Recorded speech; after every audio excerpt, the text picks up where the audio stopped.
Good afternoon, everyone. I hope you're well. Welcome to part 8 of how to start a recruitment business. In this video, what we're going to touch on is the workflow, your daily tasks, and for the next 100 days, I'm going to set you some goals and some things you have to do consistently in order to make the recruitment work. After 100 days, you'll have an established business. That's pretty much a generalist sort of plan we've got moving forward. But I'm going to show you what you should be doing on a daily basis as well, because it's important to know, basically call it a day in the life of a recruiter and what you're going to be doing moving forward. And this is just based on business growth, increasing profit, and getting your clients and candidate funnels set up. So we'll touch on to it. It's going to be a basic overview. I can't go into detail because everyone's business will be different. But all in all, we start off with the ejections of the business. So in this order, starting from the top all the way to the bottom, this is what you have the highest level of priority within your business. Now, you might be in a newly established business. We're going to touch on what you should be doing for that, as well as an established business you'll be doing. But the priority of when you come into the office or you sit down at your desk, even if it's your kitchen or your bedroom, wherever, what you're going to be doing is, do I have placements or offers outstanding, or do I have to chase them up? Because to me, that's the most highest priority within the business. Let's say you've had a job offer and the candidate says, I'm going to think about it, let's chat tomorrow, or call me on Monday and I'll decide. That's the number one priority that needs to be followed up. Yeah. This is what I do on a daily basis, literally every single day. Yeah. This is what's in the back of my mind when I go sleep, what I'm going to be doing the next day. So, interviews, are there any interviews that need confirmation or booking set up? Yeah. It could be you've sent the CV to a client, or the candidate said, let me just find out from my boss if I can take the time off. I'm going to book a dentist appointment or whatever. Yeah.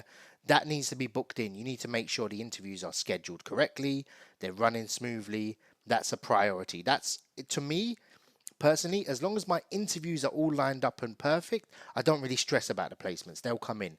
Interviews, setting up interviews is my, number one priority. It's something I always look at, and I map my income, or I project my income to the business based on how many interviews I have lined up. If my interviews aren't lined up for the next few weeks, I'm in a panic. Yeah. I need to work on that. I need to get CVs across. I need to follow up. Again, bringing us to CVs. This needs to be, I've sent my CVs, I need to follow up. Yeah. Usually I ask the question and I'm in a position where I know how long some of my clients take and their processes internally. So I can send a CV. Some clients, I have really good clients, even say to me, their policy is they have to get back to me in 24 hours. Can you believe it? Most people, dealing with bad clients wouldn't even believe that. So I have a client, if I send a CV to now, they have to get back to me within 24 hours. It's their policy, and I can bring it up with their HR manager if they don't get back to me. I never have done. They're perfect. Also, if you've sent a CV, you need to call the candidate. Yeah. So if I have 4 CVs I've sent today, the next 3, 4 days, 2 days, I need to call the client, candidate, and I need to say, look, I haven't heard. I'm still chasing up for you. Is everything still fine? 2 reasons I do that. One, good customer service. Yeah. And although the candidates are not customers, I see them as it. It's a personal level of service. And also, you must also find out if things have changed. They might have, oh, sorry, I've got an offer. I can contact the client and say, look, I've spoke to the candidate to update them. It shows good candidate management on the client side. They like that, honestly. This is elite level recruitment. You might say, look, they're going to pull out. Don't waste your time reviewing, etc. Yeah. And they'll appreciate that a great deal rather than, oh, I can't get hold of them. You look like a lemon. You don't know what's going on. That's what you look like. It shows you're on top of things. A client is likely to get back to you after you do these type of things. They won't respect you if you're just sending CVs and they're not hearing from you. If you show you're hungry, you're on the ball, trust me, they'll be like, this is a good recruiter. And that's what they look for. As a client, you want good recruiters. You don't want amateurs that just send CVs and hope for the best. Excuse me. So again, follow up on candidates regardless of if you've sent. Like for me personally, I'm not very pushy with candidates. So if you want to go for the job, you go for the job. I never try and convince. I used to, I don't. So what I tend to do is, look, if I'm specking out a candidate, I've got a really hot candidate. What I tend to do is I've got a position for you, or I've got a number of positions for you. Go ahead and review these companies. Even I'll give the client information out. I don't care. They can go direct if they want, but they won't just based on a conversation I've had with them. Yeah. And they'll review it. So I must follow up with them. I've sent them, 4 clients to look at. I'll contact you next day. Yeah. Have a look, review them, see which one you want to go for. That's my general process. I've made videos on how I do that. Also follow up on clients. So this includes outstanding clients that have jobs. Also, if I'm very desperate and I've seen a client advertise because I have job alerts on, I might say to him, do you need help with this role? If I've got terms signed with them and I haven't heard from them for a while, I'll do that. Also, do they have outstanding job orders? I need to be on top of if that job is still live. I need to, every 2 weeks, I have a manual email and automated email go out to clients saying, look, I'm still looking at this job. Do you still need help? Is it still live, etc.? I haven't found anyone. It's key to update clients. They love that as well, and I would love it as a client. I genuinely care if that job's open. I still want to help. So also following that, once you've done all these, that's kind of like the hot things that I move forward. So that brings me to hot jobs, hot candidates. So when I come in, I need to say, what can I move today? That's what I said to myself every single day. What job am I likely to get a CV for today? That comes with experience. So for example, if I've got a job that's in a good location, paying a high salary, the client's really good, I've worked with them, they interview quickly, I need to get a CV, I need to get a candidate over there ASAP. That's what I look at. It's important to do that.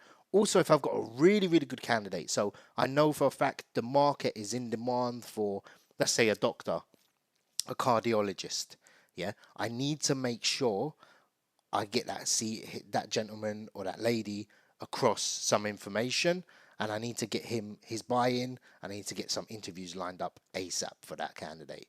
If he is passively looking, or she is passively looking or actively looking, I need to move that quickly. So I have hot jobs and hot candidates. That's just personally what I call them, and I've always done it in my mind.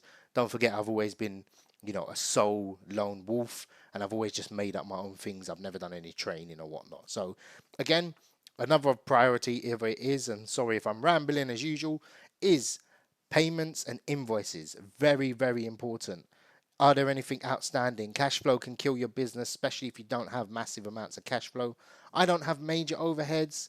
We're looking at the low sort of 4 figures or 5 figures, very, very low end in terms of running the whole business. And most of that is like data and job boards. Other than that, I cover everything. I don't really take much of a salary. Everything's dividends. So in terms of cash flow, you want to be on top of it. Obviously not harassing, oh, you haven't paid, but it's important. We deserve to be paid if we've done the job right. So let's say, for example, you've done all this, or there's nothing outstanding, or you've just started the business.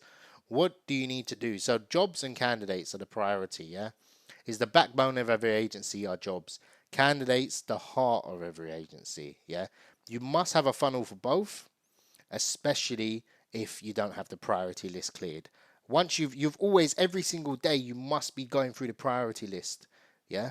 After that, you need to be like, okay, I need to make these problems now. If you don't have these problems, you're not doing well. You don't have an existing business, actually. You're not established. I need to have these things. I need to actually have everything. I need to push interviews. I need to get CVs across. I need to chase up offers. That's what you need to be doing every single day. Yeah. On the candidate side, what do we do? We don't have any candidates. We don't have any clients. What do we do? So this is a very simplistic on a micro level, what we're going to be doing as a basic guideline. Candidates, to attract candidates early on. I'm not talking about you've got an established brand, you've got a massive database, you've got good marketing budget. But if you don't have any of those, what do you do? Yeah. So the simplest form is to have job adverts. You can post job adverts for free on a lot of websites.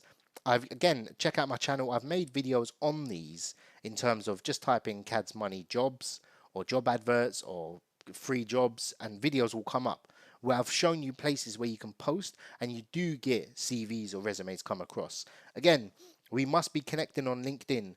We'll touch on why that's important afterwards, because LinkedIn can be your number one database moving forward, especially if you're in a high fee market.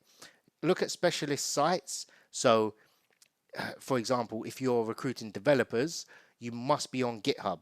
You must be following devs on Twitter. That kind of thing. That's like specialist sites, or Facebook groups is another one. Believe it or not, there's LinkedIn groups as well. So you can look at those. I know someone that does quite well on Facebook in my sector. I haven't really done major. I do a bit of PPC ads, but I don't tend to look too hard on sort of Facebook. But I know two people that one that recruits solely on there.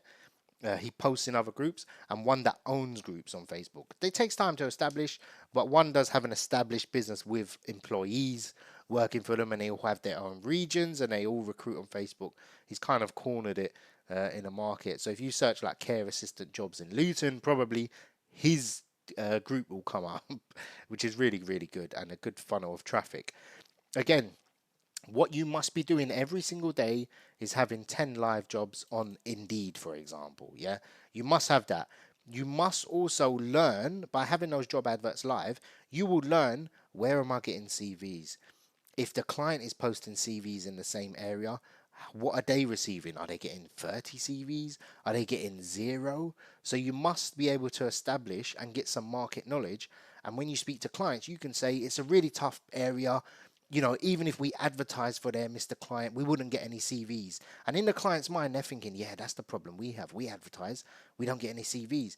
Again, that builds rapport, because you're showing you're an expert in the field, and you already know that. Even if it's 2 days into the job, you wouldn't even have a clue. But and the client will be like, okay, this isn't a rubbish recruiter. He knows what he's doing. He knows the market. Maybe he can help me, or she. And that's what you want to build, that trust, and deliver on that, your promises. Never give empty promises to a client. And then you can build to exclusivity. Yeah, trust me, there's a big demand for us needing clients. But when you're an expert, good recruiter that can deliver, trust me, honestly, hand on my heart, they need us. They need us. When you're 5, 10, 20 years experience, believe me, they come to you and say, I'm in a position where people are saying to me, I heard you can get this candidate. I heard you can help with this. That's what we want. Again, 10 to 20 connections to candidates that are in your market. You must know what's in demand. Again, if I'm in healthcare or social care, I know that nurses, doctors are always going to be in demand. Connecting with those, or whatever your specialism is. The reason is, I made videos on it, I think, in this course as well, where you must have your database. If you've got a position like in Luton, and a client comes back to you and says, I need a nurse, you can go to your LinkedIn straight away and see there's 12 connections that I've connected with over time. Do an X-ray search on recruiting, and you can do that. I'll put the link in the description as well. You can just do that and build up your connections over time, and then you can also do some posts. And if you've got a job on, you can post it there. Maybe a candidate will contact you because they see it on their feed and they're following you and they're connected with you. Again, this brings us to clients. Like we said, it's the backbone of the business. I would suggest, if someone said, should I go for candidates or clients first? I would suggest clients first, because you learn a lot more.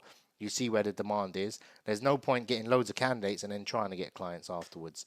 And it depends on the market. Is it a candidate or client driven market? If it's candidate driven, it's easier to win clients, and vice versa. Again, what I'm going to be recommending, and this isn't a sort of bulletproof, oh, he doesn't like cold calling, oh, like that, but I would recommend definitely cold emailing for consistency. And it's generally scalable, and you get better results, and it's less stress on your brain, trust me. And because I've gone the days of 150 cold calls, 6-hour talk time every day for many years, and it doesn't bode well. Again, I do miss it. I wish cold calling worked, but I'm more favorable on cold email. My best clients have come from cold calling. So bear that in mind. My most profitable clients have all come from cold calling as well, and consistent. So I guess there's no competition on that side. So again, cold emailing, you must have, again, 100 emails for 100 days will give you an established business if you've got a correct niche. That will be all the business development you need to do for the next 365 days. You will have clients that have regular jobs, you'll build it out. And that is a lot of emails. That is a lot of emails. Believe me, you can probably sit there and say, I can do 100 emails, that's fine. But Really and truly, it will get very boring very quickly, and most people tend to outsource it, quality drops a bit, etc. Again, we'll move on to LinkedIn voice notes. What we want from LinkedIn, if we're connecting with clients, we must send voice notes only. Don't think, oh, just message this one, I'm in the middle of something. Just send voice notes. This equals to candidates as well. I should have really put it on this slide. LinkedIn connections, sending voice notes. Voice notes convert amazingly. So bear that in mind. Again, we want to be sending 10 to 20 per day. Now, if you sit there and LinkedIn, you can't connect with amazing amounts of people at the moment. 10 to 20 a day will stop your account getting restricted, where you get a notice saying, oh, don't connect with too many people, blah, blah, blah. So if I connect with 30 that day and only 2 reply back, the reason I put the question mark is you might not even be able to send 10 to 20 a day, because that level of connections hasn't come in as well. So bear that in mind. Do as much as you can. All you can do is all you can do. Now, again, cold calling. If you insist on cold calling, I would do it for information only. And what I mean by information only, I would suggest I'm calling up to see if you use recruitment agencies. That'll put you in the right frame of mind, and you're not desperate. You're not saying, "Oh, please, I need you as a client." Trust me, your mental health will be not be as affected if you call up and just say, "Look, I'm just calling to see if this company uses agencies or if they need my help." Yeah. If you're calling up to close the business, get the client on board, I really need this deal, your mentality and you'll sound desperate. Trust me, it's very different. Again, I'll give you the analogy of, if you're just starting off and you need clients, when you cold call, you'll take anything. You're desperate. You'll be a yes man to anything they say. If you've got an established business and God forbid, you're just sort of, you're billing £1 million a year, and you cold call, you're going to talk very differently. You're going to say, look, I'm just calling up to see if you're, interested in our service. Oh, not really. That's fine. No problem. Should I send you some info? And if you want, get back to me. You'll sound very different. Whereas you'll try and, get over their objections, and you'll talk loads, and, it just doesn't bode well. So anyway, that's a basic guideline in terms of clients, candidates, and what you should be focusing on within your business. Now, bear in mind, just a quick side note, trust me, running a recruitment business, there's loads of rubbish that comes up. There'll be things that will waste your time. Putting it to the side, leaving it for now, it just doesn't work. I have to work evenings, weekends to catch up on my admin, blah blah blah. I've been working since the morning, following up on emails, scheduling emails, getting back to people, doing the miscellaneous tasks. But this is the key focus. Never lose sight of what this video entails and the day in the life of a recruiter.